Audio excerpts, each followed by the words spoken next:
Hello po sa inyong lahat mga ka-crypto. Ako po si Pinoy Crypto Trader. At sa video na ito ay atin mapag-uusapan ang aking technical analysis dito kay Baby Dogecoin ngayon pong March 29, taong 2024. At ayan, ang atin pong nakikita rito ay ang daily chart time frame ni Baby Dogecoin. At base po sa aking analysis, ay ito po ay posibleng magpapatuloy sa kanyang consolidation or pagsa-sideways. Kasi ayan, itong mga nakalipas po na araw ay mapapansin po natin na ito po ay dahan-dahan na umaangat ang kanyang presyo, pero considered pa rin po ito na consolidation or nagsa-sideways lamang po siya. At base sa aking analysis ay mukhang magpapatuloy po ito sa mga susunod na araw kasi wala po tayong gaanong sapat na momentum. Ayan, momentum sa bullish or momentum sa bearish. Kaya kapag ganitong sitwasyon ay ito po ay nagre-resulta sa consolidation or sideways na galaw. At ayan, bago pa tayo magpatuloy ay nais ko lamang po munang bigyang linaw ang aking disclaimer kung saan ang nilalaman po ng video na ito ay hindi po ito isang financial advice. For education and information purposes lamang po ang layunin nito. Maliban po dito ay nais ko na rin pong magbigay babala na wala pong kahit anumang group chat ang Pinoy Crypto Trader. At ayan mga ka-crypto, check po muna natin yung kanilang latest update or latest tweet sa kanilang official X account. At ayan, meron po silang 2.1 million na bilang ng followers. Ayan, ang laki ng kanilang followers dito kay X, yan, X platform. Samantalang si Pepe ay nasa mga 600k yung kanyang mga followers. Ayan, mas matindi talaga ang ang bilang ng followers ni Baby Doge. Ayan, March 10. Check po natin yung kanilang latest tweet. Ayan, last 5 hours ago po ito. Ayan, woof woof. Ito po ay si Son Goku. Ayan, mula po ito sa, yan, isa po siyang anime character sa palabas na Dragon Ball Z. Ayan, so mga anime fanatics po dyan. Kilalang kilala po siguro nyo itong si Son Goku. Kaya ayan, yung nga lang at pinalitan po yung kanyang mukha ng mukha ni Baby Doge. Ayan, nagsusuper saiyan na. Ayan, ganito po yung kung pag nagbabago yung kulay ng kanyang buhok, mula kulay itim po yung kanyang, kung pag normal lamang po siya ay kulay itim yung kulay ng kanyang buhok. Ngayon kung pag siya po ay lumalakas, naglalabas po siya ng kanyang pwersa, ay nagiging, yan po yung tinatawag nilang Super Saiyan, ay nagbabago po yung kanyang kulay at nagiging gold.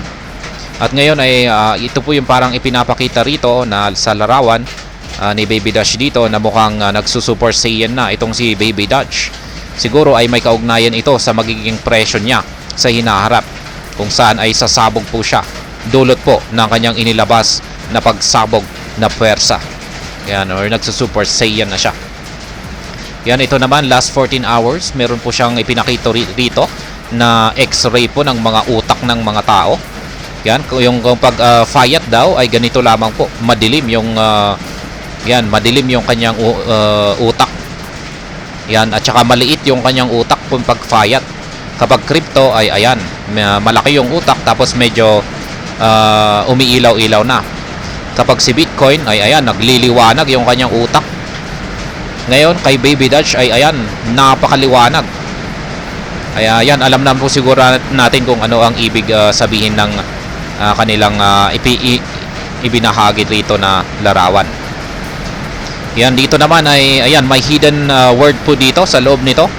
Yan, base po sa aking nababasa rito, ayan, ay nakasulat po rito ay Baby Doge. Yan, Baby Doge, pero ang sakit sa mata. Ang sakit sa mata na titigan. Nakakahilo. At ayan, balikan na po natin ang pag-technical analysis dito kay Baby Doge sa dito po sa kanyang daily chart time frame. Ayan, ang lakas po ng ulan. Hindi ko po alam kung naririnig nyo. Ayan, sana ay malinaw at hindi po nasasapawan yung aking boses dito.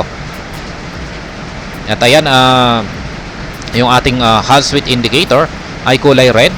Ayan, nagbago po siya mula po sa pagiging kulay green ay naging kulay red. Kung pag kulay green po ay bullish signal po yan. Kapag kulay red naman ay bearish. At yan, ibig sabihin ay downtrend yung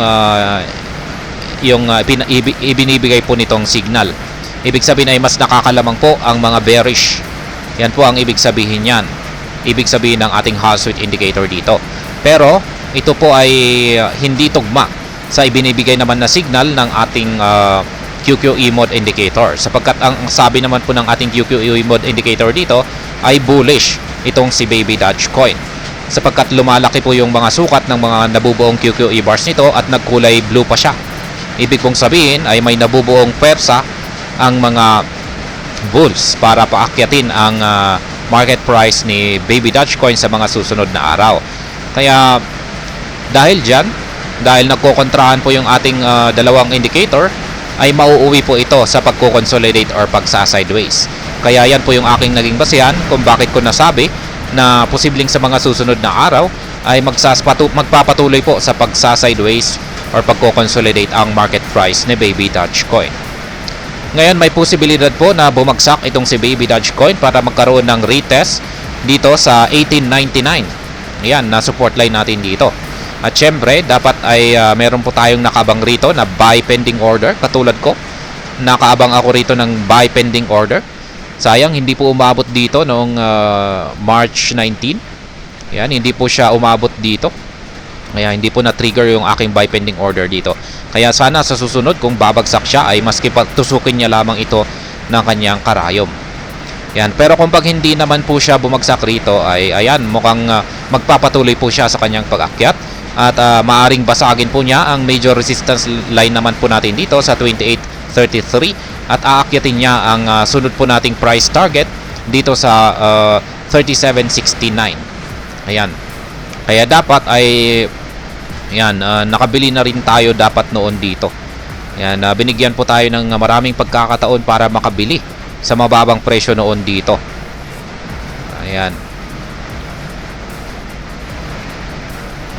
Yan po ang aking technical analysis update sa araw na ito kay Baby Dogecoin. At hanggang dito na lamang po tayo sa video na ito mga ka-crypto. Sana po ay inyong nagustuhan ang aking paliwanag sa video na ito. Kung inyo po itong nagustuhan, pakiclick lamang po ang like button nito. Para naman po sa mga bago lamang dito, kayo po ay aking inaanyayahan para mag-subscribe. Pakiclick na rin po ang bell icon nito dahil ito po ang siya magsisilbing notification nito sa mga bago kong videos na akin pong ina-upload sa aking YouTube channel na ito.